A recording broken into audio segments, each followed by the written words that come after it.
안녕하세요. 주와 말씀의 교회 말씀 묵상입니다.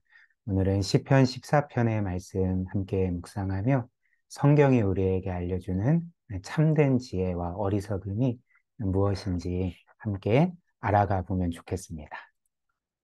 이 시편 14편은 우리에게 제가 말씀드린 것처럼 참된 지혜와 어리석음이 어떤 것인지, 누가 지혜롭고 누가 어리석은 자인지를 우리에게 알려주고 있습니다. 일단 어리석은 자에 대해서 이렇게 말하는데요. 1절 말씀 한번 보십시오. 어리석은 자는 그의 마음에 이르기를 하나님이 없다 하는도다. 성경이 말하는 어리석은 자는 누구일까요? 그의 마음에 이르기를 하나님이 없다 하는 자, 하나님의 존재를 부정하는 자입니다. 여기에서 우리 한 가지 깨닫는 사실이 있지 않습니까? 성경은 이 어리석음이라는 것을 뭔가 지능이 낮거나 지식이 부족한 것으로 말하지 않는다는 거죠. 성경은 이 어리석음을 도덕의 차원에서 특별히 하나님과 관련해서 이야기를 하는 거죠. 즉, 성경은 어리석음을 하나님을 부정하는 것, 하나님이 없다 하는 것, 그래서 하나님이 없는 것처럼 살아가는 것으로 말한다는 것입니다. 그렇다면 성경이 어리석음을 이렇게 말하는 이유가 무엇일까? 이는 우리가 곰곰이 생각을 해보면 분명히 알 수 있습니다. 하나님을 부정하는 것, 하나님이 없다는 것이 어리석은 이유는 바로 그것 자체가 사람이 창조주요 주권자이신 하나님을 거스르는 행위이기 때문에 그런 거죠. 즉, 이 세상은 어떤 면에서 우리의 세상이 아니라 하나님의 세상이고, 하나님께서 왕이시고, 주권자이시고, 통치하시는 세상인데, 그 무한하신 창조주요 또 주권자요 만왕의 왕이신 그 하나님을 거스르는 것은, 그분께 반역하는 것은 무엇을 의미하겠습니까? 그러니까 스스로 파멸의 길로 나아가는 것을 의미한다는 거죠. 또한 하나님께서는 창조주 또 주권자이실 뿐만 아니라 만복의 근원 아니십니까? 모든 것에 생명을 주시고 모든 것에 활동할 수 있는 그런 자원과 에너지와 모든 것을 주시고 또 모든 복의 근원이신데, 이 하나님을 부정한다면, 또 이 하나님을 거스르며 산다면 그것은 결국 사람이 참 생명과 모든 복을 거부하는 것이기 때문에, 걷어차는 것이기 때문에 성경은 이에 대해서 어리석다라고 말하는 거죠. 악하다라고 말할 뿐만 아니라 그것은 어리석다라고 말씀을 한다는 것입니다. 따라서 이 세상에서 가장 똑똑하고 유능한 사람도 하나님을 부정한다면 성경은 그는 가장 어리석은 사람이다라고 판결을 내린다는 것입니다. 반면에 이 세상에서 남들보다 지적으로 뛰어나지 않고 또 능력이 출중하지 않아도 그냥 보통 사람으로 살아간다 할지라도 그가 하나님을 믿고 경외하고 무엇보다도 그분의 뜻을 가장 중요하게 여겨서 그 뜻에 순종하며 산다면 성경은, 하나님은 그를 이 세상에서 가장 지혜로운 자다라고 이제 판결을 내려주신다는 것입니다. 이를 우리에게 잘 보여주는 말씀이 잠언에 기록된 말씀들인데요. 한번 보십시오. 잠언 9장 10절입니다. 여호와를 경외하는 것이 지혜의 근본이요 거룩하신 자를 아는 것이 명철이니라. 여호와를 인정하고 믿고 경외하고 그 뜻에 순종하는 것이 지혜의 근본입니다. 또한 14장 27절 여호와를 경외하는 것은 생명의 샘이니 사망의 그물에서 벗어나게 하느니라. 여호와를 경외하는 것이 지식의 지혜의 근본일 뿐만 아니라 우리의 생명의 원천이라는 거죠. 왜냐하면 하나님 자신이 우리의 참 생명, 영원한 생명의 원천이시기 때문에, 그것을 우리에게 주시는 분이기 때문에 그렇죠. 또한 잠언 28장 14절 항상 경외하는 자는, 하나님을 항상 경외하는 자는 복되다. 그러나 마음을 완악하게 하는 자는 재앙에 빠지리라. 하나님께서 만복의 근원이시기 때문에 그분을 경외하는 자는 복되다. 이렇게 말씀을 하고 있는 것입니다. 그리고 오늘 성경이 또 이어서 우리에게 알려주는 것은 이렇게 하나님을 부정하는 것, 우리는 소위 무신론이라고 부르죠. 이 무신론은 반드시 도덕적 악으로 흐름을 우리에게 알려주고 있습니다. 1절 후반절 한번 보십시오. 1절 한번 다시 읽겠습니다. 어리석은 자는 그의 마음에 이르기를 하나님이 없다 하는도다. 그들은 부패하고 그 행실이 가증하니 선을 행하는 자가 없도다. 1절은 하나님을 부정하는 자를 부패하고 그 행실이 가증하여 선을 행하지 않는 자다. 이렇게 말하는 거죠. 물론 사람들은 이 말씀을 읽고 들으면서 이런 반론을 제기할 수 있을 것입니다. 아, 내가 아는 무신론자는 매우 도덕적인데요. 그리고 어떤 면에서는 나름 선한 삶을 살아가고 있는데요. 라고 반문할 수도 있겠죠. 그리고 이는 어떤 면에서 틀린 말은 아닙니다. 왜냐하면 이 세상에 하나님을 부정하는 사람도 도덕적으로 사는 경우가 더러 있기 때문에 그런 거죠. 그러나 우리가 분명히 알아야 될 사실은 이렇게 하나님을 부정하는 자가 선을 행하지 않는다. 선을 행하는 자가 아무도 없다라고 할 때 성경이 말하는 선은 우리가 보통 생각하는 단순히 착한 것, 단순히 도덕적인 것, 이런 것을 의미하는 것이 아니라는 것입니다. 성경이 말하는 선은 철저하게 하나님 중심의 선입니다. 즉, 하나님이 원인이 되시고 또 최종 목적이 되시는 그 선을 가리킨다는 거죠. 즉, 우리가 하나님을 믿기 때문에 또 그 하나님을 하나님으로 인정하여 경외하기 때문에 또 하나님이 우리에게 베풀어 주신 사랑과 그 은혜에 감사하기 때문에 그분을 사랑하기 때문에 그분 뜻대로 행하는 선을 혹은 선한 삶을 성경은 이제 선이라 말한다는 거죠. 그러나 하나님을 부정하는 사람들이 행하는 선은 이렇게 하나님 중심의 선이 결코 아닙니다. 이 세상 사람들이 행하는 선, 우리를 포함해서요. 그렇게 선을 행할 때 보통은 두 가지 동기와 이유로 선을 행하게 됩니다. 첫 번째는 교만이고 두 번째는 두려움인데요. 첫 번째는 사람들이 보통 선을 행하는 이유는 자기를 입증하기 위함인 거죠. 그래서 나는 이 정도의 사람이야 라는 것을 자신에게나 다른 이들에게 입증하기 위해서 혹은 나는 저런 사람이 아니야 라는 그 자신을 그 다른 사람들과 구별하기 위해서 이제 선을 행한다는 거죠. 즉 사람들의 인정과 평판과 나의 명예 때문에 그렇게 선을 행하기도 한다는 것입니다. 즉 교만이 동기가 된 그 선행이라는 거죠. 그다음 두 번째로 사람들은 이렇게 교만 때문에 선을 행할 뿐만 아니라 두려움 때문에도 선을 행하는 거죠.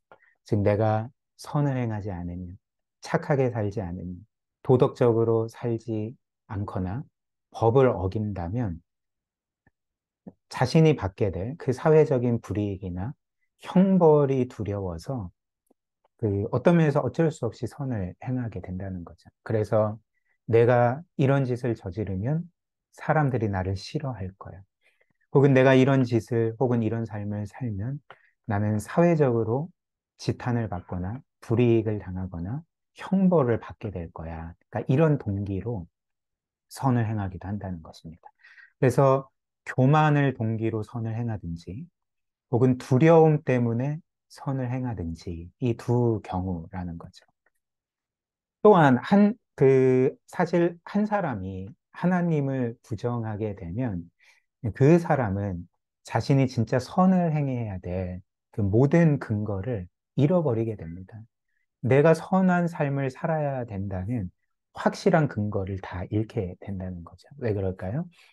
한번 생각을 해보십시오. 만약 하나님이 계시지 않고 그리고 따라서 나의 인생에는 내가 살고 있는 이 세상이 전부이고 끝이고 그래서 사후세계도 없고 영원한 심판도 없고, 심지어 영원한 상급도 없다면, 우리는 어떻게 살겠습니까? 내가 한 번 사는 인생인데, 내가 굳이 희생하며, 그리고 애쓰며, 그렇게 선하게 살아야 될 이유가 무엇이 있겠는가? 내가 하고 싶은 대로, 그리고 내가 즐거워하는 대로, 그리고 최대한 나의 유익을 쫓으면서 살아야 하는 것 아닌가? 그러니까 이렇게 되지 않겠습니까? 그래서 만약 하나님도 없고 천국과 지옥도 없고 영원한 상급과 심판도 없고 이 세상이 우리에게 전부이고 끝이라면 우리의 인생의 목적은 남이 어떻게 되든지 상관없이 최대한 내가 하고 싶은 대로 나의 유익을 위해서 살고 나의 쾌락을 위해서 살게 되지 않겠습니까? 그러니까 이런 이유로 하나님은 없다라고 말하는 하나님을 부정하는 무신론은 결국 도덕적 악으로 흐를 수 있게 되는 거죠. 흐르게 된다는 것입니다. 그리고 그가 도덕적으로 산다 할지라도 제가 말씀드린 것처럼 하나님 중심의 선이 아니라 자기 중심적인 동기로 내가 이 땅에서 어찌됐든 사람들의 인정과 칭찬을 받고 편안하게 살고 원만하게 살기 위해서 선을 행할 뿐이지. 즉, 교만과 두려움 때문에 선을 행할 뿐이지. 그게 아니라면 선을 행할 이유가 전혀 없다는 거죠. 그래서 성경은 이어서 이렇게 말합니다. 2절과 3절입니다.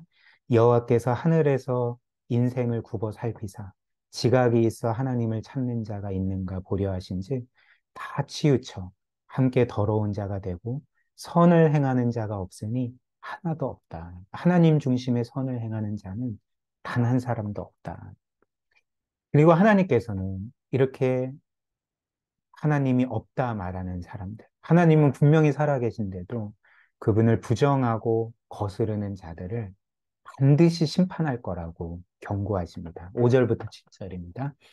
그러나 거기서 그들은 두려워하고 두려워하였으니 하나님이 의인의 세대에 계시미로다. 즉 하나님이 의인의 편이시라는 것입니다.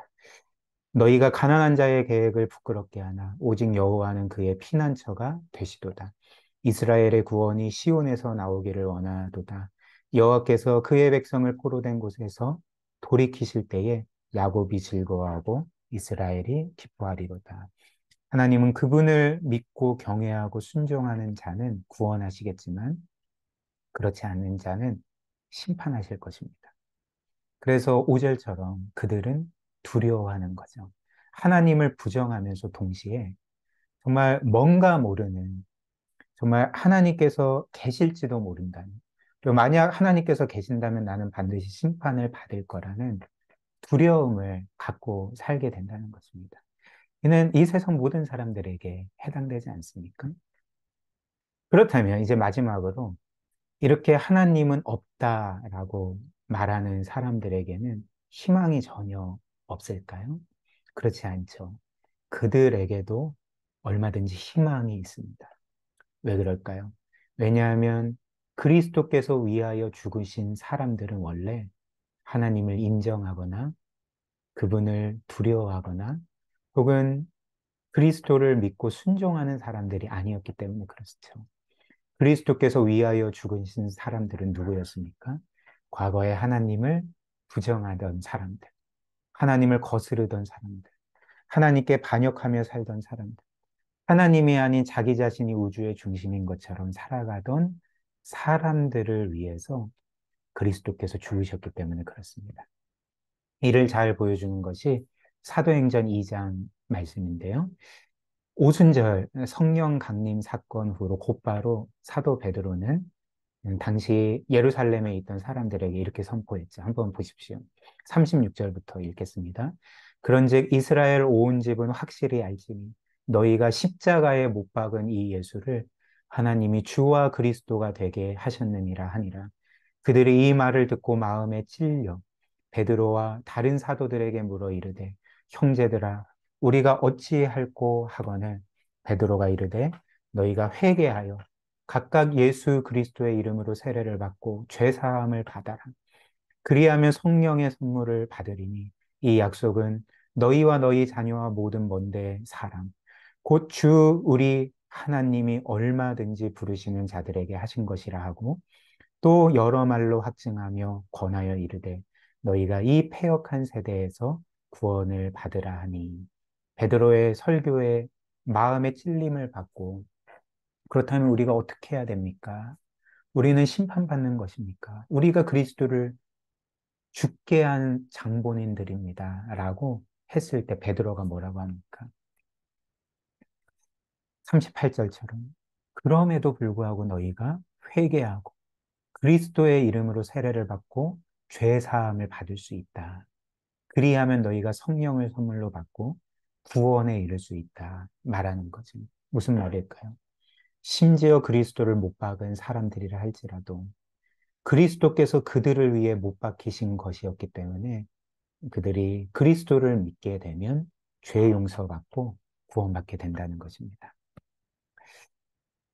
이 말씀을 우리 마지막으로 함께 적용해 봅시다. 오늘 시편 14편 1절은 하나님이 없다 하는 자들에 대해서 그들의 그 어리석음에 대해서 경고하고 있습니다. 그렇다면 우리는 어떨까요? 사실 우리는 하나님을 부정하는 사람들이 아니죠. 우리는 하나님을 믿고 또 어찌됐든 신앙인으로 살아가고 있는 사람입니다. 그러나 우리는 이런 질문을 해야 될 것입니다. 우리가 입술로는 하나님의 살아계심을 인정하고 있지만 우리의 실제 삶에서는 정말 하나님이 살아계신 것처럼 살아가고 있는가? 혹시라도 하나님이 마치 살아계시지 않는 것처럼 내 삶에 역사하시지 않는 것처럼 이 세상을 다스리시지 않는 것처럼 살고 있지는 않는가? 우리가 이런 질문을 해야 된다는 거죠. 이를 신앙의 선배들은 실천적 무신론이라고 했습니다. 즉, 입술로는 고백하는데 실제의 삶에 있어서는 하나님이 안 계신 것처럼 살아가는 거죠. 우리는 혹시라도 이런 삶을 살고 있지는 않습니까? 그러나 오늘 성경이 우리에게 말하죠. 참된 지혜와 행복은 우리의 삶의 모든 영역에서 하나님을 하나님으로 인정하는 것입니다. 그 하나님을 경외하고 두려워하고 동시에 그분을 사랑하고 기뻐하고 감사함으로 하나님의 뜻에 순종하는 것이 참 생명이요, 참된 복이요, 영광임을 우리가 기억해야 될 것입니다. 이렇게 하나님을 경외하는 지혜로운 삶을 살았으면 좋겠습니다. 우리 함께 기도할까요?